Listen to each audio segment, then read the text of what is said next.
दोस्तों, आज की कहानी है पागलपन। किसी ने डोरबेल बजाई। गीता दरवाजे पे आई और पूछा, कौन है? मैं हूँ जतिन, किसी ने जवाब दिया। गीता ने दरवाज़ा खोला। अरे जतिन, कैसे हो? आओ अंदर, आ जाओ, गीता ने कहा। गीता और जतिन कॉलेज में पढ़ते हैं और 2 साल से फ्रेंड्स हैं। जतिन गीता को पागलों की तरह चाहता है। वो गीता के लिए कुछ भी कर सकता है, लेकिन एक गरीब घर से होने के कारण वो गीता को प्रपोज करने से डरता है। गीता के दिल में क्या है ये जतिन नहीं जानता। जतिन बोला, गीता, मैं अच्छा हूँ, क्या तुम मेरी बैग उठाने में मदद करोगी? गीता ने बोला, इतना बड़ा बैग, इसमें क्या है? कुछ नहीं, मेरा कुछ सामान है बस, जतिन ने जवाब दिया। दोनों बैग उठाकर अंदर ले आए। जतिन, तुम यहाँ बैठो, मैं तुम्हारे लिए पानी लेकर आती हूँ, ये बोलते हुए गीता अंदर चली जाती है। गीता पानी लेकर आती है। गीता, क्या तुम मेरी थोड़ी मदद कर सकती हो? जतिन ने पूछा। इसमें पूछना क्या है जतिन, बिल्कुल कर सकती हूँ, गीता ने मुस्कुराते हुए कहा। जतिन बोला, मुझे कुछ काम से अपने गांव जाना है। मेरा ये बैग तुम्हें अपने पास रखना होगा, लेकिन प्लीज़ इसे कभी खोलने की कोशिश मत करना। मैं तुम्हें गांव से आने के बाद बताऊंगा कि बात क्या है। तब तक प्लीज़ तुम इसे मत खोलना। कहीं ये तुम चोरी करके तो नहीं लाए? गीता ने मजाक करते हुए कहा। अरे गीता, मजाक मत करो, ये बोलते हुए जतिन ने बैग को एक कोने में रख दिया और वहाँ से चला गया। रात हुई। गीता अपने कमरे में सो रही थी। तभी किसी के कदमों की आहट हुई, मानो कोई गीता के कमरे की तरफ बढ़ रहा है। गीता के कमरे का दरवाज़ा खुला, जिसकी आवाज़ से गीता उठ गई। वो इधर उधर देखने लगी, पर उसे कोई नहीं दिखा। दरवाजे की खुला देखकर गीता कमरे से बाहर आई। हॉल में से कुछ आवाज़ें आ रही थी, मानो कोई रो रहा है। गीता सहमी हुई हॉल की तरफ बढ़ी। गीता जैसे ही हॉल में पहुंची, उसने देखा कि टीवी ऑन था और वो आवाज़ें टीवी से ही आ रही थी। ये देखकर गीता ने सुकून की सांस ली, लेकिन वो सोच में पड़ गई कि उसने सोने से पहले टीवी बंद किया था या नहीं। गीता ने टीवी बंद किया और अपने कमरे में वापस जाने लगी थी कि तभी हॉल में से एक कोने से कुछ हलचल हुई। गीता की नज़र हॉल के उस कोने में गई। उसने देखा उस अंधेरे कोने में कोई खड़ा उसे घूर रहा था। गीता डर से कांपने लगी और जल्दी से लाइट ऑन कर दिया। उसने देखा कि कोने में कोई भी नहीं था, बस जतिन का बैग वहाँ रखा हुआ था।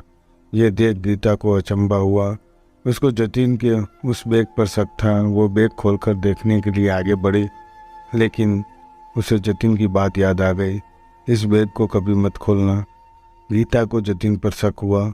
उसने बैग को खोलना चाहा, पर बैग पर ताला लगा हुआ था, तो गीता वापस अपने कमरे में चली गई। अगले दिन गीता कॉलेज से वापस लौटी। उसने देखा कि उसके घर का दरवाज़ा खुला हुआ है। गीता घबरा गई। उसने अंदर जाकर देखा तो गौतम सोफे पर बैठा हुआ था। गौतम गीता का पड़ोसी है और दोनों एक दूसरे से प्यार करते हैं, लेकिन ये बात गीता ने जतिन को नहीं बताई है। गीता ने पूछा, अरे गौतम, तुम कब आए और तुम्हें मेरे घर की चाबी कैसे मिली? गौतम कुछ नहीं बोला। वो बस सोफे पे बैठा गीता को घूरे जा रहा था। गीता उसके पास आई और बोली, गौतम, तुम ठीक तो हो? हाँ, मैं बिल्कुल ठीक हूँ, गौतम ने मुस्कुरा कर कहा। मेरा घर तो लॉक था, तुम अंदर कैसे आए? गीता ने पूछा। तुम घर को लॉक करना भूल गई थी, गौतम ने जवाब दिया। गीता सोच में पड़ गई, फिर जवाब दिया, ओह हाँ शायद, सॉरी, मुझे याद नहीं था, गीता बोली। गौतम, अच्छा हुआ तुम यहाँ आ गए, मुझे तुम्हें अपने एक क्लोज फ्रेंड से मिलवाना था, वो बस आता ही होगा। डोरबेल बजी, शायद जतिन होगा, मैं देखती हूँ, बोलकर गीता ने दरवाज़ा खोला। बाहर जतिन खड़ा था। जतिन, तुम सही समय पर आए हो, मुझे तुम्हें किसी से मिलवाना है, अंदर आ जाओ, गीता बोली। जतिन, ये गौतम है मेरा बॉयफ्रेंड। हम दोनों 2 महीने से रिलेशनशिप में हैं।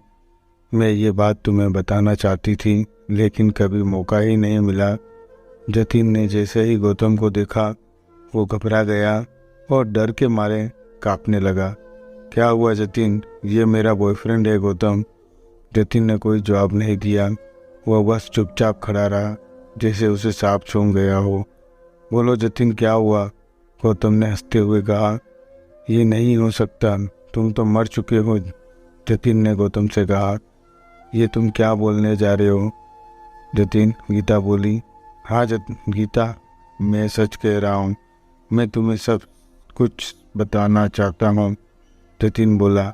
गीता, मैं तुम्हें प्यार करता हूँ और तुमसे शादी करना चाहता था, लेकिन मेरे पास इतने पैसे नहीं थे कि मैं तुम्हें खुश रख पाता। मुझे लगा कि मैं कितनी भी कोशिश कर लूँ पर मैं इतने पैसे कभी नहीं कमा पाऊँगा कि तुम्हें खुश रख सकूँ। इसलिए मैंने चोरी करने का फैसला किया। मुझे एक अमीर आदमी का पता चला जिसने अपने घर में बहुत सारा काला धन छुपा रखा था। मैं उस आदमी के घर में गया। मैंने पैसे चुराए और एक बड़े से बैग में भर लिए और पीछे के रास्ते से भागने लगा। लेकिन जब मैं वहाँ से भाग रहा था तो गौतम ने मुझे देख लिया। मैं भागना चाहता था लेकिन गौतम ने मुझे पकड़ लिया और शोर मचाने लगा। मैंने गौतम को डराने के लिए चाकू निकाला। हम दोनों में झड़प होने लगी और गलती से चाकू गौतम को लग गया। वो ज़मीन पर गिर पड़ा। मैंने देखा कि गौतम मर चुका था तो मैं डर के मारे वहाँ से भाग गया और सीधा तुम्हारे घर आ गया। जतिन बोला। गीता, ये गौतम नहीं, उसकी आत्मा है। हाँ, मैं मर चुका हूँ, गौतम बोला। ये सुनकर गीता रो पड़ी। गौतम की आत्मा ने कहा, जतिन, तूने मुझे मारकर गीता को मुझसे दूर कर दिया।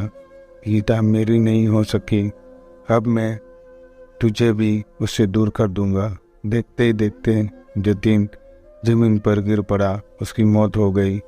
गीता बस खड़ी हुई ये सब देखती रही। उसके दोनों अच्छे दोस्त उसकी ज़िंदगी से दूर हो गए। गौतम की आत्मा वहाँ से गायब हो गई। गीता बस आंसू बहाते रह गई। दोस्तों, कहानी अच्छी लगी हो तो लाइक और शेयर ज़रूर करना। धन्यवाद।